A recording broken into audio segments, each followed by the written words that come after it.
ഇവിടെ ആർഷോയോ വിദ്യയോ അങ്ങനെ ഇതൊക്കെ ഒറ്റപ്പെട്ട പേരുകളല്ലല്ലോ. കഴിഞ്ഞ കുറെ നാളുകളായിട്ട് SFI എന്ന് പറയുന്ന സംഘടന എന്താണ് ചെയ്തുകൊണ്ടിരിക്കുന്നത്? ക്യാമ്പസിനകത്ത് അക്രമം നടത്തുന്നതിന് ഒരുപാട് വിഷയങ്ങളുണ്ട്, അതിലേക്ക് ഞാൻ കടക്കുന്നില്ല. ഇന്ത്യയുടെ പ്രഥമ പ്രധാനമന്ത്രിയുടെ പേര് ജവഹർലാൽ നെഹ്റു എന്നാണ് എന്ന് പോലും അറിയാത്ത SFIയുടെ നേതാവ് ശിവരഞ്ജിത്തിന് PSC പരീക്ഷാ ക്രമക്കേടിൽ 1ാം റാങ്ക് കിട്ടും. പറയുന്ന കാരണം സാങ്കേതിക തകരാറ്.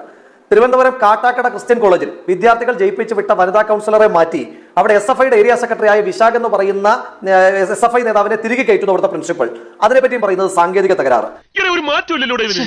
വാഴക്കുല തൊട്ട് അബദ്ധ പഞ്ചാംഗങ്ങളായി മാറിയ ഒരു തീസിസിന് PhD ഡിഗ്രി അവാർഡ് ചെയ്യുന്നു. അപ്പോഴും പറയുന്നു സാങ്കേതിക തകരാറ്. വിദ്യ എന്ന് പറയുന്ന പെൺകുട്ടി ഒരു വ്യാജ എക്സ്പീരിയൻസ് സർട്ടിഫിക്കറ്റ് തയ്യാറാക്കുന്നു. അതുമായി ബന്ധപ്പെട്ട് ഗവൺമെന്റ് കോളേജുകൾ ആ കുട്ടിക്ക് അതേ എക്സ്പീരിയൻസ് സർട്ടിഫിക്കറ്റ് വെച്ചിട്ട് ജോലി കൊടുക്കുന്നു. അപ്പോഴും പറയുന്നത് സാങ്കേതിക തകരാറ്. ഈ SFI എന്ന് പറഞ്ഞാൽ സാങ്കേതിക തകരാർ ഫെഡറേഷൻ ഓഫ് ഇന്ത്യ എന്ന രീതിയിലാണോ പേര് എന്ന് നമ്മൾ സംശയിക്കേണ്ട ഒരു കാലഘട്ടത്തിലൂടെ കടന്നു പോവുകയാണ്. ഇവിടെ PM ആർഷോ എന്ന് പറയുന്ന SFIയുടെ സംസ്ഥാന സെക്രട്ടറി, അദ്ദേഹത്തിന് പരീക്ഷ എഴുതാൻ കഴിഞ്ഞില്ല, ജയിലായിരുന്നു എന്നൊക്കെ അദ്ദേഹം ഇങ്ങനെ വളരെ വീരസ്യത്തോടു കൂടി പറയുന്നത് കേട്ടു. പറച്ചിൽ കേട്ടാൽ മഹാത്മാഗാന്ധിയോടൊപ്പം ഉപ്പ് സത്യാഗ്രഹത്തിൽ ഉപ്പ് കുറിക്കുന്നതിന്റെ ബ്രിട്ടീഷുകാരെടുത്ത കേസിന്റെ ഭാഗമായിട്ടാണ് ജയിൽ പോയതെന്ന് തോന്നിപ്പോകും. എന്റെ നമ്പറായി എനിക്കുള്ളത് മേടിച്ചിട്ട് വരാം. അല്ല, തൊട്ടടുത്തിരുന്ന് പഠിച്ചുകൊണ്ടിരുന്ന വിദ്യാർത്ഥിയുടെ നെഞ്ചിലേക്ക് കത്തിയെടുത്ത് കുത്തി കൊല്ലുവാൻ ശ്രമിച്ച കേസിനകത്ത് അതേ കുറ്റം തന്നെ മറ്റൊരു വിദ്യാർത്ഥിയിൽ ആവർത്തിക്കപ്പെട്ടപ്പോഴാണ് ഹൈക്കോടതി ഇടപെട്ട് ഈ ചെറുപ്പക്കാരന്റെ ജാമ്യം റദ്ദ്. ഇപ്പൊ ആർഷോ പറയുന്നത് ഇതൊരു ഗൂഢാലോചനയാണ്, ഇതൊരു കോൺസ്പിറസി തിയറിയാണ്. അതിനകത്ത് മാധ്യമങ്ങളെ ആരോപിക്കുന്നുണ്ട്, KSUവിനെ ആരോപിക്കുന്നുണ്ട്, എറണാകുളം DCC ആരോപിക്കുന്നുണ്ട്. നമ്മളെല്ലാം സംശയത്തിന്റെ നിഴലിലാണ്. അങ്ങനെ പറയുന്ന ആർഷോയുടെ വാദത്തെ, ഈ CPMന്റെ ആർഷോയുടെ വാദത്തെ അന്ധമായി വിഴുങ്ങുന്ന ഒരു അടിമ സഖാവിന്റെ ആംഗിൾ നിന്നുകൂടി ഞാൻ സംസാരിക്കട്ടെ. ഈ കേരളം എന്ന് പറയുന്ന സംസ്ഥാനം ഭരിച്ചുകൊണ്ടിരിക്കുന്ന കേരളത്തിന്റെ മുഖ്യമന്ത്രിയുടെ പേരെന്താണ്? പിണറായി വിജയൻ എന്നല്ലേ? പിണറായി വിജയന്റെ പാർട്ടി CPM അല്ലേ? ഈ മഹാരാജാസ് എന്ന് പറയുന്ന കോളേജ് സർക്കാർ ഓട്ടോണമസ് കോളേജ് അല്ലേ? 90% വരുന്ന അധ്യാപകർ CPMകാർ, 90% വരുന്ന അനധ്യാപകർ CPMകാർ. ഇവർ എല്ലാവരും കൂടെ നിയന്ത്രിക്കുന്ന ഒരു സർക്കാർ കോളേജിനകത്ത് നിന്ന് വരുന്ന ആർഷോയ്ക്കെതിരായിട്ട് വരുന്ന ഒരു ഗൂഢാലോചനയിൽ എങ്ങനെയാണ് കേരളത്തിലെ മാധ്യമങ്ങൾക്ക് പങ്ക്? ഇപ്പൊ ഇതിന്റെ തെളിവുകളും രേഖകളും എല്ലാം ഉള്ളത് എവിടെയാണ്? മഹാരാജാസ് കോളേജിലാണ്. എന്തായാലും മഹാരാജാസ് കോളേജിൽ ഒരു കേത്തി പിടിച്ച് കത്താതിരിക്കട്ടെ എന്ന് ഞാൻ പ്രാർത്ഥിക്കുന്നു. അത് മാത്രമേ എനിക്ക് പ്രാർത്ഥിക്കാനായിട്ടുള്ളൂ. അതായത് ഈ ആർഷോ ഫീസ് അടച്ചിരുന്നോ എന്ന് ചോദിക്കുമ്പോ, അല്ലെങ്കിൽ അയാൾ അപ്ലൈ ചെയ്തിരുന്നോ എന്ന് ചോദിക്കുമ്പോ, മഹാരാജാസ് കോളേജിന്റെ പ്രിൻസിപ്പൽ ഒരു കടലാസ് ഇങ്ങനെ പൊക്കി കാണിച്ചിട്ട് ഇതാ അയാൾ ഫീസ് അടച്ചതിന്റെ തെളിവ്. അതിനുശേഷം വൈകുന്നേരം അദ്ദേഹം പറയുകയാണ്, ഇല്ല ഈ ഫീസ് അടച്ചതായിട്ട് ഞങ്ങൾക്ക് തെളിവില്ല. സംശയമൊന്നുമില്ലല്ലേ? SFIയുടെ സംസ്ഥാന സെക്രട്ടറി സഖാവ് ആർഷോ എഴുതാത്ത പരീക്ഷ പാസ്സായി എന്നാണ് ഇവിടെ മുന്നോട്ട് വെക്കുന്ന ആക്ഷേപം. ഈ ആക്ഷേപം ഇന്നലെ രാവിലെ KSU പ്രവർത്തകർ പൊക്കി പിടിച്ച് കൊണ്ടുവന്ന സമയം മുതൽ ഇവിടെ മാധ്യമ പ്രവർത്തകർ ഓണയിൽ നിന്ന് വിട്ടുകൊണ്ടിരിക്കുക. കഴിഞ്ഞ 36 മണിക്കൂറായി ചർച്ച ചെയ്തുകൊണ്ടിരിക്കുകയാണ്. അതാ നിന്റെ വിഷമം.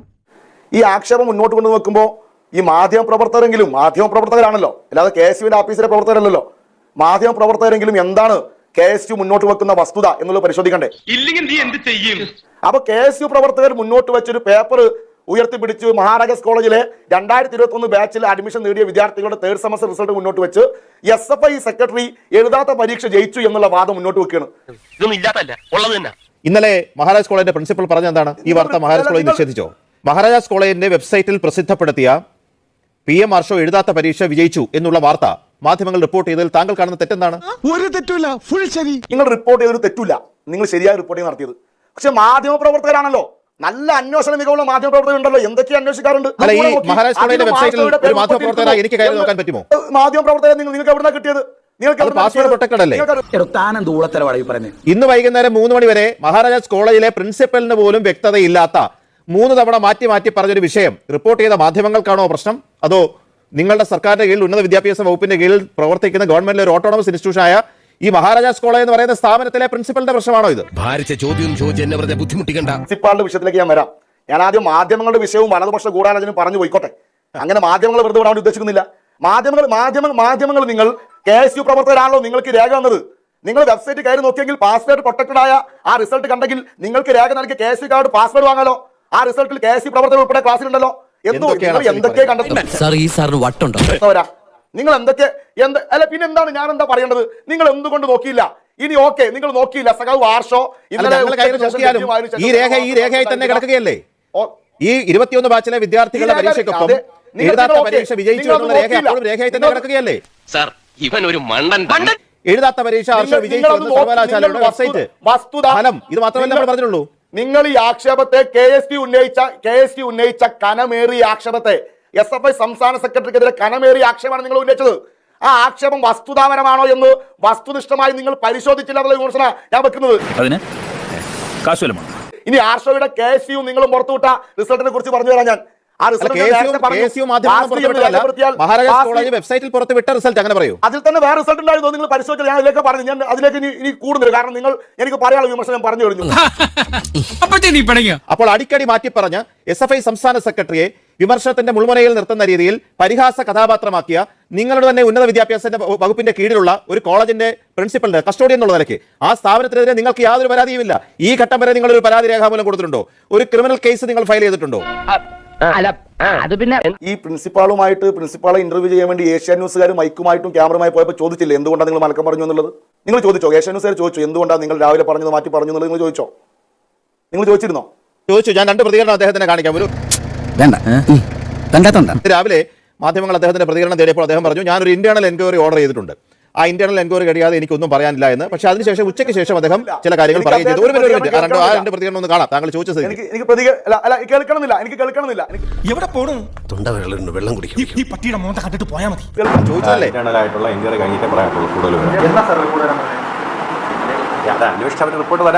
അക്കൗണ്ട്സ് പരിശോധനയിൽ കണ്ടെത്തിയത് ആശ്രമം ഫീസ് അടച്ചിട്ടില്ല എന്നുള്ളതാണ്. ലിസ്റ്റ് എടുത്തപ്പോൾ അതിൽ ആശ്രമിന്റെ പേരുണ്ട്. ഇതിനാണ് അവനവൻ പാരാന്ന് പറയുന്നത്. എനിക്ക് ഇന്റേണൽ എൻക്വയറി കഴിയാതെ ഒന്നും പറയാനില്ല, നിങ്ങൾ ഇവിടെ കാത്തു നിൽക്കണ്ട എന്ന് 5 തവണ പറഞ്ഞ പ്രിൻസിപ്പൽ 3 മണി ആയപ്പോഴേക്കും മാധ്യമങ്ങളോട് സംസാരിക്കുന്നു. അദ്ദേഹം പറയുന്നു കുട്ടികൾ പോയി നോക്കിയിട്ട് വന്നപ്പോൾ അക്കൗണ്ട്സിൽ പണം അടച്ചിട്ടില്ല എന്നുള്ള വിവരം കിട്ടി. അപ്പോൾ ഈ കുട്ടികൾ എന്നുള്ളത് ഇന്ന് പ്രതിപക്ഷ നേതാവ് വൈകുന്നേരം പറഞ്ഞത് ഇടവും വലവും നിന്ന കുട്ടികൾ SFIയുടെ അവിടുത്തെ നേതാക്കളാണ്. അവർ പ്രിൻസിപ്പലിന്റെ ഇടവും വലവും നിന്ന് ഈ അന്വേഷണം കഴിയാതെ പ്രതികരിക്കില്ല എന്ന് പറഞ്ഞ പ്രിൻസിപ്പലിനെ കൊണ്ട് പറയിപ്പിച്ചു എന്നുള്ളതാണ്. ഇവിടെ SFIയുടെ നേതാവ് അദ്ദേഹത്തിന്റെ വാദത്തിൽ മുഴുവൻ പറഞ്ഞു ആശ്രയിക്കെതിരായിട്ട് ഗൂഢാലോചന നടക്കുന്നു. അദ്ദേഹത്തെ ഞാൻ വീണ്ടും ഓർമ്മപ്പെടുത്തുന്നു, ആശ്രയിക്കെതിരായിട്ട് ഗൂഢാലോചന നടക്കുന്നുണ്ടോ ഇല്ലയോ എന്ന് തെളിയിക്കപ്പെട്ടാൽ എന്തായാലും നിങ്ങൾക്ക് ഏതെങ്കിലും ഒരു വശത്ത് ഒന്നെങ്കിൽ ആശ്രയെ തള്ളണം അല്ലെങ്കിൽ സംസ്ഥാന സർക്കാരിനെ തള്ളണം. അപ്പൊ ആശ്രയെ തള്ളിയാൽ ആശ്രയെ നിങ്ങൾ ചേർത്ത് പിടിക്കാൻ തീരുമാനിച്ചാൽ കുറ്റവാളിയാകുന്നത് ഈ റിസൾട്ട് പബ്ലിസൈസ് ചെയ്തിട്ടുള്ള മഹാരാജാസ് കോളേജ്, അതിന്റെ അഡ്മിനിസ്ട്രേഷൻ ഗവൺമെന്റ് ആണ്. ആ ഗവൺമെന്റ് നയിക്കുന്നത് പിണറായി വിജയനാണ്. നീ ആശ്രയെ പൂട്ടാൻ വേണ്ടിയിട്ടാണെന്ന് വിചാരിച്ചോ? അങ്ങനെയാണെങ്കിൽ പോലും CPMന്റെ ഇംഗിതങ്ങൾ നടത്തുന്ന വിളശാലകളായി സകാശാലകളായി സർവകലാശാലകൾ മാറുന്നു എന്നാണ് നിങ്ങൾ പറഞ്ഞതിന്റെ പരോക്ഷമായ അർത്ഥം. ഇനി തിരിച്ചാണ് എങ്കിൽ ആശ്രയ കുറ്റവാളിയാകുന്നു, ഇവരെല്ലാം രക്ഷപ്പെടുന്നു. ഇതിനകത്ത് ആരാണ് കുറ്റവാളി ആരാണ് രക്ഷപ്പെടുന്നത് നിങ്ങൾ തന്നെ തീരുമാനിച്ചോളൂ. അതിനകത്ത് അന്വേഷണം നടക്കട്ടെ. വെറുതെ അല്ല നാട്ടുകാർ മുഴുവൻ താൻ മണ്ടനാണെന്ന് പറയുന്നത്. എന്തുകൊണ്ടാണ് ആശ്രയുടെ വിഷയമായാലും SFI നേതാവായ വിദ്യയുടെ വിഷയമായാലും മറ്റ് ഷംസീറിന്റെ ഭാര്യയുടെ നിയമനമായാലും KK രാഗേഷിന്റെ ഭാര്യയുടെ നിയമനമായാലും MP രാജേഷിന്റെ ഭാര്യയുടെ നിയമനമായാലും സാങ്കേതിക പിഴവുകളുടെയും കോയിൻസിഡൻസുകളുടെയും ഒരു പേമാരി തന്നെ ഉണ്ടാകുന്നത് വളരെ പ്രധാനപ്പെട്ട വിഷയമല്ലേ? മഹാരാജാസ് കോളേജിൽ ഇത്ര ഗുരുതരമായിട്ടുള്ള, അതായത് കുട്ടികൾ സൂചിപ്പിക്കുന്ന വിഷയം പോലും തിരിച്ചറിയുവാൻ 24 മണിക്കൂർ കൊണ്ട് സംവിധാനമില്ലാത്ത കോളേജ് പ്രിൻസിപ്പൽ ഉള്ള മഹാരാജാസ് കോളേജിന്റെ തത്തുല്യമായ അവസ്ഥയിലെ പിണറായി വിജയൻ കേരളം ഭരിക്കുമ്പോൾ കേരളത്തിലെ എല്ലാ ഗവൺമെന്റ് കോളേജുകളിൽ നിന്ന് തെളിയിക്കേണ്ട വിദ്യ.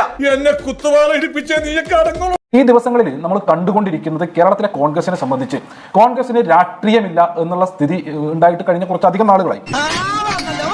സംഘപരിവാറിനെതിരെ ഭയമില്ലാതെ മുന്നോട്ട് പോകുന്നതിന് വേണ്ടിയുള്ള ആർജവം ഇടതുപക്ഷ ജനാധിപത്യ മുന്നണിക്കുണ്ട്.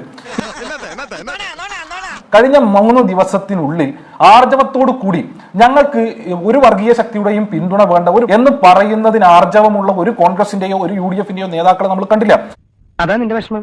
UDF സ്വീകരിച്ചുകൊണ്ടിരിക്കുന്ന പ്രതിപക്ഷ നേതാവ് ഉൾപ്പെടെ KPCC പ്രസിഡന്റ് ഉൾപ്പെടെ സ്വീകരിച്ചുകൊണ്ടിരിക്കുന്ന ആ തെറ്റായ നിലപാടിനെതിരായിട്ടുള്ള വലിയ രോക്ഷം ഈ നാട്ടിലെ ജനാധിപത്യ വിശ്വാസികളുടെ ഭാഗത്ത് ഉണ്ടായിട്ടുണ്ട് എന്നുള്ളത് വസ്തുതയാണ്. ഈ അറിവ് എവിടുന്ന് കിട്ടി? വളരെ കൃത്യമായിട്ടുള്ള ധാരണ പിന്തുണാ പ്രഖ്യാപനങ്ങൾ നേരത്തെ ഉണ്ടായിട്ടില്ല. അത് കഴിഞ്ഞ 3 തെരഞ്ഞെടുപ്പുകളിൽ അങ്ങനെ പിന്തുണാ പ്രഖ്യാപനങ്ങൾ നേരത്തെ ഉണ്ടായിട്ടില്ലേ? ജമാഅത്തെ ഇസ്ലാമി നിങ്ങൾക്ക് പരസ്യമായി പിന്തുണ പ്രഖ്യാപിച്ചിട്ടില്ലേ? അന്ന് നിങ്ങൾ പറഞ്ഞു ജമാഅത്തെ ഇസ്ലാമിയുടെ വോട്ട് ഞങ്ങൾക്ക് വേണ്ടെന്ന് പറഞ്ഞു. ഞാനൊരു സത്യം പറഞ്ഞ് വിശ്വസിക്കൂ. SDPയും ജമാഅത്തെ ഇസ്ലാമിയും ഒരേ തുലാസിൽ കാണുന്നവരാണോ CPM? അല്ലെ? SDPയും ജമാഅത്തെ ഇസ്ലാമിയും ഒരേ തുലാസിൽ കാണുന്നവരാണോ CPM? അല്ലെ? അവർ മതരാഷ്ട്രവാദികളാണ്, അവർ ദുരാഷ്ട്രവാദികളാണ് അല്ലേ? ഇടതുപക്ഷം വളരെ ശക്തമായി വളരെ കൃത്യമായി നിലപാട് സ്വീകരിച്ചിട്ടുണ്ട്. ജമാഅത്ത് ഇസ്ലാമിയുടെ SDPയുടെ RSSന്റെ വോട്ട് ഒരു വർഗീയവാദിയുടെയും വോട്ട് അത് പഞ്ചായത്തിലേക്ക് ജമാഅത്തെ ഇസ്ലാമി നിങ്ങൾക്ക് പരസ്യമായി പിന്തുണ പ്രഖ്യാപിച്ച നാളുകളിൽ ദേശാഭിമാനി അത് റിപ്പോർട്ട് ചെയ്യുമ്പോൾ ഈ പ്രശ്നമില്ലായിരുന്നു എന്നാണ് ചോദ്യം. അത് പിന്നെ കേരളത്തിലെ ഇടതുപക്ഷ ജനാധിപത്യ മുന്നണി വളരെ കൃത്യമായി പറഞ്ഞിട്ടുണ്ട് ഒരു വർഗീയ ശക്തിയുടെയും വോട്ട് നേടിക്കൊണ്ട് ഒരു വർഗീയ ശക്തിയുടെയും SDPI കോൺഗ്രസിന് പിന്തുണ പ്രഖ്യാപിക്കും പോലെ VSR അധികാരത്തിൽ വന്ന 2006 2016 ജമാഅത്തെ ഇസ്ലാമി നിങ്ങൾക്ക് പരസ്യ പിന്തുണ പ്രഖ്യാപിച്ചതാണ്. 2006 കുറ്റപ്പുറത്ത് KT ജലീലിന് വേണ്ടി പരസ്യ പ്രചാരണത്തിൽ ഇറങ്ങിയ ജമാഅത്തെ ഇസ്ലാമി പിണറായി വിജയനും ജമാഅത്ത് അമീറിനെ നേരിൽ പോയി അങ്ങോട്ട് പോയി കണ്ടതാണ്. പറഞ്ഞു പൂർത്തീകരിക്കുന്നതിന് വേണ്ടി എന്നെ പറഞ്ഞു പൂർത്തീകരിക്കുന്നതിന് വേണ്ടി നിങ്ങൾ അനുവദിക്കണം. താൻ എന്ത് സംസാരിക്കാനാണ്? താനോട് എന്നെ പറഞ്ഞു പൂർത്തീകരിക്കുന്നതിന് വേണ്ടി നിങ്ങൾ അനുവദിക്കണം. പറയൂ. അല്ല എന്നുണ്ടെങ്കിൽ നിങ്ങൾ ഒറ്റയ്ക്ക് ചർച്ച നടത്തിയാൽ മതി. പറഞ്ഞു പൂർത്തിയാക്കും. എന്റെ ചോദ്യത്തിന് മറുപടി ആണെന്നുള്ളത് എന്റെ അവകാശമല്ലേ ഞാൻ വന്നിട്ടുള്ളത്. അത് പറഞ്ഞു പൂർത്തീകരിക്കട്ടെ. ജമാഅത്തെ ഇസ്ലാമി ആണെങ്കിലും SDPI ആണെങ്കിലും RSS ആണെങ്കിലും ഒരേ തൂവൽ പക്ഷികൾ എന്നുള്ള സർ, 2006 2016 ജമാഅത്ത് ഇസ്ലാമി നിങ്ങൾക്ക് പരസ്യ പിന്തുണ പ്രഖ്യാപിച്ചതാണ്. അതിൽ നിന്ന് ജമാഅത്ത് ഇസ്ലാമിക്ക് പ്രത്യേകിച്ച് മാറ്റമൊന്നും വന്നിട്ടില്ല. 96 ഏപ്രിൽ 22 തിങ്കളാഴ്ച ദേശാമരുടെ മുഖപ്രസംഗമാണ് കേട്ടോ. തെറ്റാണെങ്കിൽ താങ്കൾ തിരുത്താം. എന്ന് പറഞ്ഞാൽ മധുരശക്തികൾ നടത്തിപ്പോകുന്ന പ്രക്ഷോഭ സമരം ആ ശക്തികളുടെ രാഷ്ട്രീയ ചരിത്രം കൂടുതൽ ശക്തിപരം വ്യാപ്തമാക്കുന്നതുമാണ്. ആശാവഹവും ആവേശകരവുമായ ഈ പ്രക്രിയ ത്വരിതപ്പെടുന്ന 2 സംഭവവികാസങ്ങൾ കഴിഞ്ഞുപോയ വാരത്തിന്റെ 5 നാളുകൾ ഉണ്ടായി. വരുന്ന പൊതുതെരഞ്ഞെടുപ്പ് സംബന്ധിച്ച് കേരളത്തിലെ ക്രിസ്തുമത പുരോഹിതന്മാരും ജമാഅത്തെ ഇസ്ലാമിയും കൈക്കൊണ്ട തീരുമാനങ്ങളാണ് വിവക്ഷ. ഇറങ്ങി ഓടാന്ന് വെച്ച വഴിയും പരിചയമില്ല. നിങ്ങൾക്ക് പിന്തുണ പ്രഖ്യാപിച്ചതിന് ദേശാമാനി മുഖപ്രസംഗത്തിൽ വാഴ്ത്തി പോഴ്ത്തുന്നതാണ് ആർഷോ. വന്നറിയില്ലേ ഈ ജമാഅത്തെ ഇസ്ലാം ഇത്ര ഭീകര സംഘടനയാണെന്ന് നിങ്ങൾക്ക്? മിണ്ടാതിരിക്കാം, കുറച്ച് കഴിയുമ്പോൾ പോവുമായിരിക്കും. ഞങ്ങളുടെ നിലപാട് ഞാൻ വളരെ കൃത്യമായി പറഞ്ഞിട്ടുണ്ട്. സർ, ജമാഅത്തെ ഇസ്ലാമി അമീറിനെ പിണറായി വിജയൻ അങ്ങോട്ട് പോയി കണ്ടിട്ടുണ്ടോ ആർഷോയ്ക്ക്? അവർ വർഗീയ സംഘടനയാണ്. സർ, ജമാഅത്തെ ഇസ്ലാമിയുടെ അമീറിനെ പിണറായി വിജയൻ അങ്ങോട്ടേക്ക് പോയി അവരുടെ ഓഫീസിൽ കണ്ടു, തെറ്റാണോ? എവിടെ പോണു? തൊണ്ടവേളയുണ്ട്, വെള്ളം കുടിക്കും. ആ നിലപാടാണ് ഹാഷ്മിക്ക് അറിയേണ്ടത് എങ്കിൽ ആ നിലപാട് ഞാൻ പറഞ്ഞു. നിലപാട് ചുമ്മാ പറഞ്ഞൊരു കാര്യമുണ്ടോ?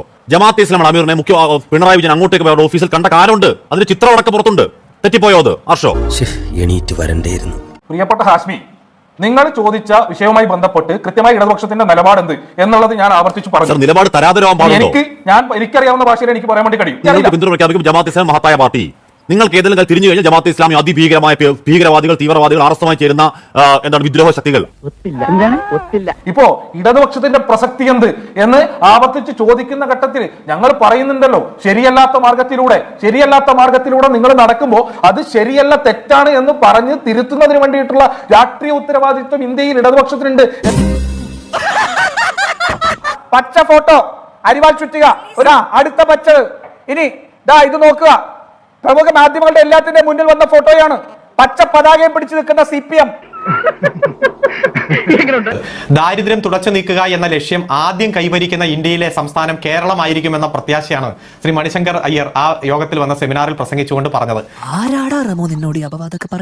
ഞാനിത് പറഞ്ഞത് കേരളീയം സംഘടിപ്പിക്കാൻ തീരുമാനിച്ചപ്പോൾ തന്നെ ഒരു ലക്ഷ്യമുണ്ടായിരുന്നു. കേരളത്തിന്റെ ബ്രാൻഡ് ലോകത്തിന് മുമ്പിൽ പരിചയപ്പെടുത്തുക എന്നതാണ്. പ്രത്യേകിച്ച് ടൂറിസം രംഗത്ത് കേരളത്തിനെ നന്നായി അഡ്വർടൈസ് ചെയ്യുക എന്നതാണ്. ആർക്കായാലും സംശയം തോന്നാം, എനിക്ക് എന്താ വേറെ പണിയില്ലേ? അത് കേരളത്തിന്റെ സമ്പദ് വ്യവസ്ഥയിൽ 15% ഇപ്പോൾ ടൂറിസം മേഖല സംഭാവന നൽകുന്നത്. അത് ഒരു 30% എത്തിയാൽ സാമ്പത്തികമായി ഒന്നാമതെത്തുന്ന സംസ്ഥാനമായി കേരളം മാറും. ഇവിടെ സാമ്പത്തികമായിട്ടുള്ള ഞെരുക്കത്തെ കുറിച്ച് കുറെ നാളുകളായി നമ്മൾ ചർച്ച ചെയ്യുന്നു. ഇതൊന്നും കണ്ടില്ലെന്ന് നടിച്ചുകൊണ്ടല്ല, പ്രതിസന്ധിയാണെന്ന് വെച്ച് ഒന്നും ചെയ്യാതിരുന്നിട്ട് കാര്യമില്ല. ഇതിൽ 4000-ഓളം കലാകാരന്മാർ പങ്കെടുത്തു. അവർക്ക് കിട്ടിയ റിമോണറേഷൻ ഈ നാട്ടിൽ തന്നെയല്ലേ വിനിയോഗിക്കപ്പെടുക? ആ കലാകാരന്മാർ വീട്ടിൽ പോകുന്നു, പച്ചക്കറി വാങ്ങിക്കുന്നു, പലചരക്ക് വാങ്ങിക്കുന്നു, കുട്ടികൾക്ക് ഡ്രസ്സ് വാങ്ങിക്കുന്നു. കിട്ടിയ സന്തോഷം മറ്റുള്ളവർക്ക് പങ്കുവയ്ക്കുമ്പോൾ നമ്മുടെ സ്റ്റോറുകളിലും കച്ചവട സ്ഥാപനങ്ങളിലും എല്ലാമാണ് കച്ചവടം ഉണ്ടാകുക. എങ്ങനെയുണ്ട് എന്റെ ബുദ്ധി? കൊണ്ടുപോയി ഉപ്പിലിട്ട് വെക്കും. ലൈറ്റ് ഇട്ടു, അല്ലെങ്കിൽ അവിടെ സ്റ്റേജ് പണിതു, മറ്റു തരത്തിലുള്ള അഡ്വർടൈസ്മെന്റുകൾ, ഇതിന്റെ എല്ലാം ചെലവ് ഈ കേരളത്തിന്റെ സമ്പദ് വ്യവസ്ഥയിൽ തന്നെയാണ് ചക്രമണം ചെയ്യപ്പെടുക. പുറത്തേക്ക് പോകുന്ന പണമല്ല, ദുരുപയോഗം ചെയ്യപ്പെടുന്ന പണമല്ല. വിവരക്കേട് വിളിച്ചു പറയാറ്. ഇപ്പോൾ ക്ഷേമ പെൻഷൻ കൊടുക്കുന്നില്ലല്ലോ. ക്ഷേമ പെൻഷൻ എല്ലാ മാസവും ദൈനംദിനം കൃത്യമായി കൊടുക്കുന്ന രീതിയല്ലല്ലോ. ഇപ്പോൾ ഓണം, ക്രിസ്മസ്, വിഷു പ്രധാനപ്പെട്ട 2-3 മാസം കൂടുമ്പോൾ ഒരുമിച്ച് കൊടുക്കുന്ന രീതിയാണ്. ഇപ്പൊ ക്രിസ്മസ് വരാൻ പോകുന്നു, അത് കുടിശ്ശികയുള്ള തുക വിതരണം ചെയ്യും, ഒരു സംശയമില്ല. എന്നാലും ഞങ്ങൾക്ക് അത്ര വിശ്വാസം പോരാ. കോൺഗ്രസ് പ്രതിനിധി പ്രസംഗ ശൈലിയിൽ പറഞ്ഞ ഈ ആശങ്കകളൊക്കെ കുറെ നാളായി നിങ്ങൾ ഉന്നയിക്കുന്നതാണ്. ഇതൊക്കെ ജനങ്ങൾക്ക് ബോധ്യമുണ്ട്. എല്ലാവരുടെയും പ്രതിസന്ധി തീർക്കും. ഒരാളും കണ്ണുനീര് വീഴ്ത്തേണ്ടി വരുന്ന സാഹചര്യം ഉണ്ടാകില്ല. അതൊക്കെ കുറെ കേട്ടിട്ടുണ്ട്. പെൻഷൻ എപ്പോൾ കൊടുക്കും ശ്രീ അരുൺകുമാർ? പെൻഷൻ വിതരണം ചെയ്യുന്ന ഓരോ മാസമല്ല, കുടിശ്ശിക അടക്കം പെൻഷൻ അടിയന്തരമായി വിതരണം ചെയ്യും. അതിൽ യാതൊരുവിധ ഡിലേയും വരില്ല. എപ്പോൾ കൊടുക്കും? അല്ല, എപ്പോ കൊടുക്കും ഞാൻ പറഞ്ഞില്ല, അടിയന്തരമായി കൊടുക്കും. കാരണം ഇതെല്ലാം കൃത്യമായി അഡ്രസ്സ് ചെയ്യാൻ പറ്റിയ ഒരു സാഹചര്യം ഗവൺമെന്റിനെ സംബന്ധിച്ചിടത്തോളം ഉണ്ട്. ഇപ്പോൾ നമുക്ക് സാമ്പത്തികമായിട്ടുള്ള ബുദ്ധിമുട്ടുകളുണ്ട്, പ്രതിസന്ധി ഉണ്ടെങ്കിൽ പോലും ശരിക്കും നല്ല ധനകാര്യ മാനേജ്മെന്റ് നടത്തി തന്നെ ക്ഷേമ പെൻഷനുകളിൽ നിന്ന് പിന്നോട്ട് പോകുന്ന സാഹചര്യമില്ല. അങ്ങനെ ഒരു വിഭാഗം ജനങ്ങൾക്ക് പെൻഷൻ കൊടുക്കാൻ കഴിയാതെ, അവരുടെ അവകാശങ്ങൾ വിതരണം ചെയ്യാൻ കഴിയാതെ ഇരിക്കുന്ന ഒരു സമയത്ത് സർക്കാർ സംഘടിപ്പിച്ച ഒരു പരിപാടി വൻ വിജയമാണ് എന്ന് അവകാശപ്പെടാൻ നമുക്ക് എങ്ങനെയാണ് കഴിയുന്നത്? ഇതൊക്കെ എന്ത്? അത് രണ്ടാണ്. ഇപ്പൊ KSRTC ഇൻഡിപെൻഡന്റ് ആയിട്ട് പ്രവർത്തിക്കുന്ന ഒരു പൊതുമേഖലാ സ്ഥാപനമാണല്ലോ. അവിടുത്തെ ശമ്പളവും പെൻഷനും കൊടുക്കേണ്ടത് ആ സ്ഥാപനം തന്നെയാണ്. സർക്കാരിന്റെ സാമ്പത്തിക പ്രതിസന്ധിയാണ് സംസ്ഥാനത്ത് പെൻഷനുകൾ വിതരണം ചെയ്യാൻ കഴിയാത്തതെന്ന് ചീഫ് സെക്രട്ടറി ഇന്ന് കോടതിയിൽ പറഞ്ഞതാണ്. അതിനപ്പുറത്തൊരു കാരണം നമ്മളായി ഉണ്ടാക്കേണ്ടതില്ലല്ലോ. എനിക്കിതിരി ദണ്ണുണ്ട്. ഒരു സാമ്പത്തിക വർഷം 57,000 കോടി രൂപയുടെ കിട്ടിക്കൊണ്ടിരുന്ന വരുമാനത്തിലുണ്ടാകുന്ന കുറവ്, ആ കുറവിനെ എന്തുകൊണ്ട് നിങ്ങൾ അഡ്രസ് ചെയ്യുന്നില്ല? മുൻഗണന എന്തിനാണ് എന്നതല്ലേ പ്രശ്നം ശ്രീ അരുൺകുമാർ? അതല്ലോ, എത്ര പ്രതിസന്ധി ഉണ്ടെങ്കിലും ക്ഷേമ പെൻഷനുകളുടെ കാര്യത്തിൽ ഒരു കുറവും വരുത്താതെ തന്നെയാണ് LDF ഗവൺമെന്റ് കഴിഞ്ഞ 7.5 വർഷമായി പോയിട്ടുള്ളത്. ഇപ്പൊ കേരളീയം എന്ന് പറഞ്ഞാൽ കേരളത്തിന്റെ 57ാം പിറന്നാൾ 56ാം പിറന്നാള് സമുചിതമായി ആചരിക്കാനും വരും വർഷങ്ങളിൽ തുടരാനും കേരളത്തിന്റെ ബ്രാൻഡിങ് നന്നായി നടത്താനും അതുകൊണ്ട് ഭാവിയിൽ ഉണ്ടാകാൻ പോകുന്ന നേട്ടം അത് വച്ചിട്ടുകൊണ്ടാണ്. അതുകൊണ്ട് എല്ലാത്തിനും നിങ്ങൾ കേരളീയമായി താരതമ്യപ്പെടുത്തണ്ട. 57,000 കോടി രൂപ കിട്ടാനുള്ള കേരള ഗവൺമെന്റ് വെറും 27 കോടിയാണല്ലോ ഇതിലേക്ക് മാറ്റിവെച്ചത്, ബാക്കി സ്പോൺസർഷിപ്പ്. അപ്പൊ ആ രീതിയിലാണ്. അപ്പൊ അത് നമ്മൾ താരതമ്യപ്പെടുത്തുമ്പോൾ ഇതിന്റെയൊക്കെ ഒരു നല്ല വശം കൂടി നോക്കണ്ടേ. ഇത് മനസ്സിലായില്ലേ? മനസ്സിലായി. നിങ്ങളുടെ നാവ് ശരിപ്പാണെന്ന് വിചാരിക്കരുത് കേട്ടോ. നാവാണ്. മാന്യമായ വാക്കുകൾ മാത്രമേ പറയാൻ പറ്റൂ. ഞാൻ മാന്യമായ വാക്കുകൾ അമാന്യമൊന്നും ഉപയോഗിച്ചിട്ടില്ല. എൻകൗണ്ടർ എന്ന പേരിന് പകരം മാർക്സിസ്റ്റ് വിരുദ്ധ വിഷവിതരണം എന്നങ്ങാനുള്ളൊരു പേര് 24 പരിപാടിക്ക് നൽകുന്നത് നല്ലതാണ്. നിങ്ങൾ ഈ കേരളത്തിലെ ഗവൺമെന്റ് ഇതുപോലെ മോശപ്പെട്ട മറ്റൊരു ഗവൺമെന്റ് ഇല്ല എന്നാണ് സ്ഥാപിക്കുന്നത്. അതാ നിന്റെ വിഷമം. നല്ല ഏറ്റവും നല്ല സർക്കാരാണ്, സമ്മതിക്കുന്നു. പക്ഷെ നമ്മുടെ ചോദ്യം അതല്ല, നമ്മുടെ വിഷയം അതല്ല, നമ്മുടെ ചോദ്യം അതല്ല. നിങ്ങൾ ഈ പറഞ്ഞ കാര്യങ്ങൾ മുഴുവൻ LDF എതിരായിട്ടുള്ള കാര്യമാണ്. അല്ല, എനിക്ക് ഉത്തരവാദിത്തമുണ്ട്. നിങ്ങൾ കുറെ വിഷം ചീറ്റിയല്ലോ. നിങ്ങൾ വർത്തമാനമല്ല പറഞ്ഞത്, നിങ്ങൾ വിഷമാണ് ചീറ്റിയത്. ആ വിഷത്തിന്റെ ഒരു മറുമരുന്ന് ഞാൻ പറയട്ടെ. നിങ്ങൾ പറഞ്ഞല്ലോ കരിങ്കൊടിയുടെ നടുവിലൂടെ 21 ദിവസക്കാലത്ത് എവിടെയാ കരിങ്കൊടി ഉണ്ടായത്? രണ്ടാളുകൾ, ഒരാൾ ചെരുപ്പ് കൊണ്ടും ഒരാൾ കറുത്ത തുണി കൊണ്ടും വാങ്ങിയാൽ കരിങ്കൊടി എന്തിനാണ് പ്രതിപക്ഷേതാവിന്റെ ഗൂഢാലോചന എന്നൊക്കെ പറയുന്നത്? ആത്മഹത്യാ സ്ക്വാഡ് എന്ന് പറഞ്ഞ ആരാണ്? ചാവേർ സ്ക്വാഡ് എന്ന് പറഞ്ഞ ആരാണ്? ചളമായെന്നാ തോന്നുന്നത് സാറേ. ആകെ 1-2 പേരാണെങ്കിൽ എന്തിനാണ് ആത്മഹത്യാ സ്ക്വാഡ്? എന്തിനാണ് ചാവേർ സ്ക്വാഡ്? എന്തിനാണ് കനകോലുവിന്റെ ഐഡിയ 1-2 പേർക്കാണെങ്കിൽ? ഇബ്രാഹിം ഇതുവരെ സാർ, ഇബ്രാഹിമിന്റെ അപ്പൂപ്പന്റെ പേരാണ് ഹാഷ്മി എന്നാണ് പേര്. ഹാഷ്മി താജ് ഇബ്രാഹിം. ഒരു കരിങ്കൊടി പ്രവർത്തനം പങ്കെടുത്തില്ലല്ലോ. ഞാൻ പറയട്ടെ, നിങ്ങൾ ഇതുവരെ ഒരു കരിങ്കൊടി പരിപാടിയിൽ പങ്കെടുത്തില്ലല്ലോ. ഉണ്ട് സാർ, നിരവധി കരിങ്കൊടി പരിപാടി പങ്കെടുത്ത കരിങ്കൊടി പരിപാടി പങ്കെടുത്ത ആളാണ് സാർ. ഞാൻ കരിങ്കൊടി പരിപാടി പങ്കെടുത്ത ആളാണ് സാർ. അങ്ങനെയൊക്കെ വഴിയില്ല. അന്ന് പിടിച്ചത് SFIയുടെ കൊടിയാണ് സാർ. ഞാൻ പറയട്ടെ, നിങ്ങളാണ് പറയുന്നത് ഇപ്പൊ അത് അധമ പണിയാണ്. ഒരുപാട് വിഷം ചീറ്റി സാർ. അത് അധമ സമരമാണ് ഇപ്പൊ നിങ്ങൾ ഇപ്പോഴാണ് പറയുന്നത്. പണ്ട് ഞാനടക്കം SFIക്കാർ കരിങ്കൊടി പിടിച്ചിട്ടുണ്ട്. പ്രകാശൻ നിങ്ങൾക്ക് ചാനലിന് ഗവൺമെന്റ് വിമർശിക്കാൻ എന്തെങ്കിലും കാര്യമുണ്ടെങ്കിൽ അതിന് വേറെ പരിപാടി നടത്തണം. ഇബ്രാഹിമിനെ പ്രത്യേകമായിട്ട് ചാനലിൽ പറയണമെങ്കിൽ, ഈ LDF പറയണമെങ്കിൽ പൊതുയോഗം നടത്തണം. വിവരക്കേട് വിളിച്ചു പറയാതെ 24 ചർച്ചയിൽ വന്നിട്ട് അത് ആകെ വിഷം ചീറ്റുന്ന പോലെ പറയാലോ ഇവിടുന്ന്. പിന്നെ ഞാൻ പറയുമ്പോഴെല്ലാം നിങ്ങൾ വായിക്കണമെന്ന് പറയുന്നത് എന്തിനാ? എനിക്ക് പറയാനുള്ള കാര്യം ഞാൻ പറയട്ടെ. ഈ കേരളത്തിൽ ഇതുപോലെ മെച്ചപ്പെട്ട ഒരു ഗവൺമെന്റ് ചരിത്രത്തിൽ ഉണ്ടായിട്ടില്ല. ഇതുപോലെ മികച്ച കാര്യങ്ങൾ നടപ്പാക്കിയ ഒരു ഗവൺമെന്റ് ഈ കേരളത്തിൽ പണിയുണ്ട്. ഈ 7.5 കൊല്ലക്കാലം കൊണ്ട് 3 ലക്ഷം പേർക്ക് വീട് കൊടുത്തൊരു ഗവൺമെന്റ് വേറെയുണ്ടോ? 64 ലക്ഷം പേർക്ക് പെൻഷൻ കൊടുത്തൊരു ഗവൺമെന്റ് വേറെയുണ്ടോ? നിങ്ങൾ എന്റെ വായിൽ കിടന്ന് സംസാരിക്കാനാണെങ്കിൽ ചോദിക്കരുത്. ഞാൻ ചർച്ചയിൽ ഇരിക്കണമെന്ന് നിങ്ങൾ ക്ഷണിച്ചിട്ടായി വന്നത്. ഞാൻ കാര്യം വന്നൊന്നുമല്ല. നിങ്ങൾ ചോദിക്കുന്ന ചോദ്യത്തിന് ഞാൻ മറുപടി പറയാനാണ് ഉദ്ദേശിക്കുന്നെങ്കിൽ നിങ്ങൾ മിണ്ടാതിരിക്കണം.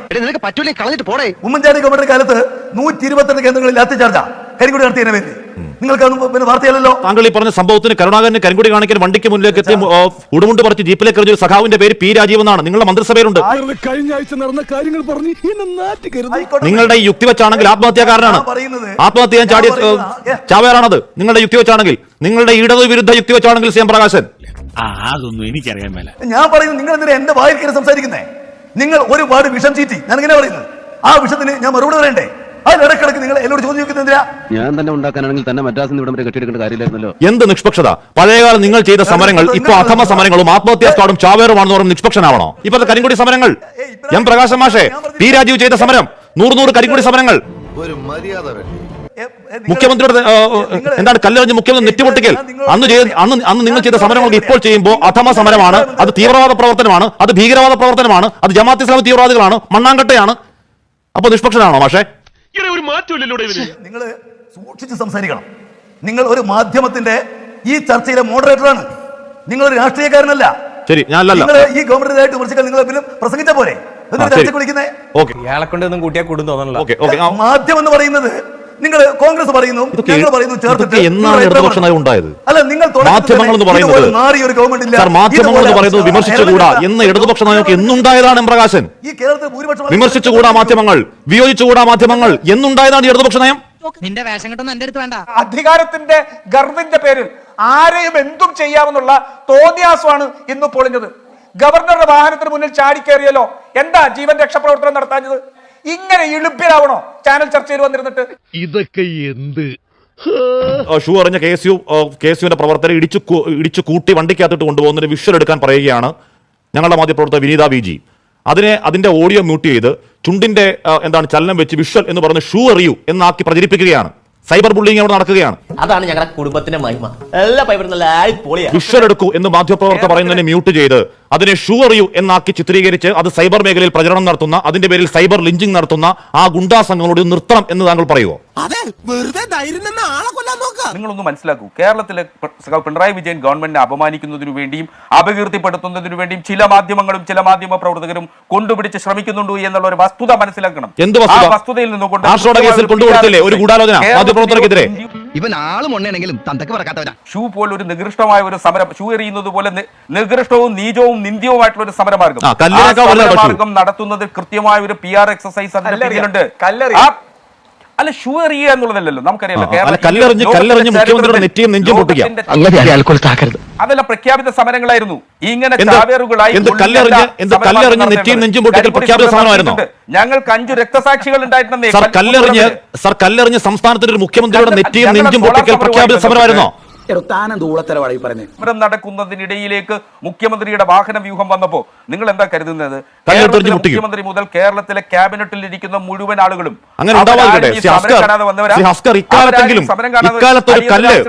ഇക്കാലത്തൊരു കല്ല് മുഖ്യമന്ത്രി നെറ്റിക്ക് കൊള്ളണ്ട. മുഖ്യമന്ത്രിയുടെ 7 അയലക്കത്തുണ്ടെങ്കിൽ അവരെ ഇടിച്ച് കൊല്ലില്ലേ ഡിവൈഎഫ്ഐ പ്രവർത്തകർ? അവിടെ അയാൾ ചെയ്യുമെന്ന് പറഞ്ഞ് ചെയ്തിരിക്കും. കുടുംബത്തിൽ കയറി വെട്ടിപ്പറിച്ചിട്ട് പോകും. ഇല്ലേ അസ്കർ? ഇക്കാലത്ത് മുഖ്യമന്ത്രിയുടെ ദേഹത്ത് കൊള്ളണ്ട, അതിന് 7 അയലക്കത്തൊരു കല്ല് വീണാൽ ഇടിച്ച് കൊല്ലില്ലേ? ഞങ്ങൾ കമ്മ്യൂണിസ്റ്റുകൾ എന്ന് പറഞ്ഞു കഴിഞ്ഞാൽ ഞങ്ങളെ സംബന്ധിച്ച് വസന്തത്തിന്റെ ഇടിമുഴക്കൻ സ്വപ്നം കണ്ട് സായുധ വിപ്ലവം നടത്തുന്നതിന് ആയുധമേന്തി അങ്ങനെ രക്തരൂക്ഷിതമായി വിപ്ലവം നടത്തണമെന്ന് ആഗ്രഹിച്ചിരുന്നവരാണ്.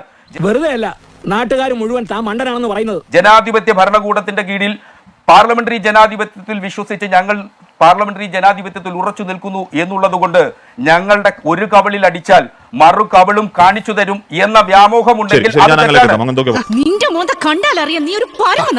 ജീവിതകാലം മുഴുവൻ ജയിലിൽ കിടക്കുന്ന ഒരുപാട് സഖാക്കളുടെ പാർട്ടിയാണ് ഞങ്ങളുടെ പാർട്ടി. ഹാഷ്മിക്ക് നല്ലത്, ഞാൻ ഒരു കാര്യം പറയാം, ഹാഷ്മിക്ക് നല്ലത് BJPയുടെയോ കോൺഗ്രസിന്റെയോ പ്രവർത്തകനായിട്ട് മാറുന്നതാണ്. നിങ്ങൾ ഇവിടെ നിൽക്കേണ്ട ആളൊന്നുമല്ല. നിങ്ങൾക്ക് ചിലപ്പോ വലിയ നിലക്കുള്ള സ്ഥാനങ്ങൾ കിട്ടിയേക്കും. ഇതാണോ നീ പറഞ്ഞ മറ്റു കേസ്? വല്ലാതെ വയലന്റ് ആകുന്നുണ്ട്. നിങ്ങൾ എന്തിനാ ഇവിടെ ഈ ചെറിയ ശമ്പളത്തിന് ഈ സ്ഥാപനത്തിൽ നിൽക്കുന്നത്? മാധ്യമപ്രവർത്തനം എന്ന് പറയുന്നതിന്റെ ജോലി ആയതുകൊണ്ടും അതിൽ കള്ളം ചെയ്യാൻ പാടില്ല, കളങ്കം ചെയ്യാൻ പാടില്ല ഉത്തമ ബോധ്യമുള്ളതുകൊണ്ടും പലരും ഈ പണി ഉപയോഗിച്ചുകൊണ്ട് രാഷ്ട്രീയത്തിലേക്കുള്ള പന്താവ് വെട്ടിയത് അധമ പണിയാണെന്നും ഉറച്ചു വിശ്വസിക്കുന്ന ആളോട് എം പ്രകാശ് മാസ്റ്റർ അങ്ങനെ പറയരുത്. അങ്ങയുടെ പ്രായമെങ്കിലും കണക്കാക്കണം. ശ്രീ പ്രകാശൻ, നിങ്ങളുടെ നാവ് ചെരിപ്പാണെന്ന് വിചാരിക്കരുത് കേട്ടോ. നാവാണ്. മാന്യമായ വാക്കുകൾ മാത്രമേ പറയാൻ പറ്റൂ. ഞാൻ മാന്യമായ വാക്കുകൾ അമാന്യമൊന്നും ഉപയോഗിച്ചിട്ടില്ല. മാഷെ എം പ്രകാശൻ ഇത്രത്തോളം പ്രകോപിതനാവുന്നതും അസഹിഷ്ണുതായി മനസ്സിലാവുന്നില്ല. എന്താ പറഞ്ഞത്? ഞാൻ പറഞ്ഞോ? അങ്ങ് എന്തോ കേൾക്കാണ്. ഈ പറഞ്ഞ മനോനില പ്രശ്നം എല്ലാവരും പറഞ്ഞു. അങ്ങെന്തോ വേറെ കേൾക്കാണ്. എന്റെ കുറ്റമല്ലാതെ ഞാൻ അധമെന്ന് പറഞ്ഞിട്ടൊന്നുമില്ല. ഞാൻ പറഞ്ഞ എന്താണെന്ന് അറിയോ? മാപ്ര എന്ന് വിളിക്കുന്നുണ്ട്. അങ്ങയുടെ സൈബർ സഖാക്കൾ ഞങ്ങളെ മാപ്ര എന്ന് വിളിക്കുന്നുണ്ട്. കേന്ദ്രത്തിലേക്ക് പോയാൽ അവിടെ പ്രൊസ്റ്റിറ്റ്യൂട്ട് എന്ന് വിളിക്കുന്നുണ്ട്. അതിന്റെ തുടർച്ചയിലെ ഈ പറഞ്ഞ വിമർശനം ഞാൻ കാണുന്നതാണ് പറഞ്ഞത്. അല്ലെങ്കിൽ അധമാണെന്ന് ഞാൻ പറഞ്ഞില്ല. അബക്കമാവില്ലെന്നേ പറഞ്ഞുള്ളൂ. ഇനി എന്നാ നിനക്കൊക്കെ ബുദ്ധി വിവേകാന്തസമൊക്കെ ഉണ്ടാവുന്നേ? ഞങ്ങളെ പാർട്ടി നിലക്ക് വിളിച്ചു വരുത്തുകയാണ്. എന്നിട്ട് ഞങ്ങളെ അധിക്ഷേപിക്കാൻ നിങ്ങൾ ശ്രമിക്കുന്നു. കോൺഗ്രസ്സുകാരെ ശ്രമിച്ചാൽ ഞങ്ങൾ മനസ്സിലാക്കും, BJPക്കാരെ ശ്രമിച്ചാൽ ഞങ്ങൾ മനസ്സിലാക്കും. വിയോജിപ്പുകൾ, അഭിപ്രായ വ്യത്യാസങ്ങൾ, വിമർശനങ്ങൾ അധിക്ഷേപമാണെന്ന് കരുതല്ലേ? പക്ഷേ മാധ്യമ പ്രവർത്തകർക്ക് മാന്യത വേണം. ഒരു ചർച്ചയ്ക്ക് വിവിധ പാർട്ടികൾ വിളിച്ചാൽ അതിൽ ഒരാൾക്ക് വേണ്ടി പറയാൻ നിങ്ങൾക്ക് അവകാശമില്ല. ഞാൻ എത്ര പറഞ്ഞിരിക്കുന്നത്? ഞങ്ങളെ വിമർശിക്കാനാണെങ്കിൽ വേറെ ചർച്ച വെച്ചോ. സർക്കാർ വിമർശനം കേന്ദ്ര സർക്കാരിനെയും സംസ്ഥാന സർക്കാരിനെ വിമർശിക്കൽ മാധ്യമങ്ങളുടെ കടമയാണ് സർ. കോമൺ സെൻസ് സീരിയലാത്തോണ്ട് എവിടെ പോയാലും നോൺസെൻസ് മാത്രമേ സംസാരിക്കൂ.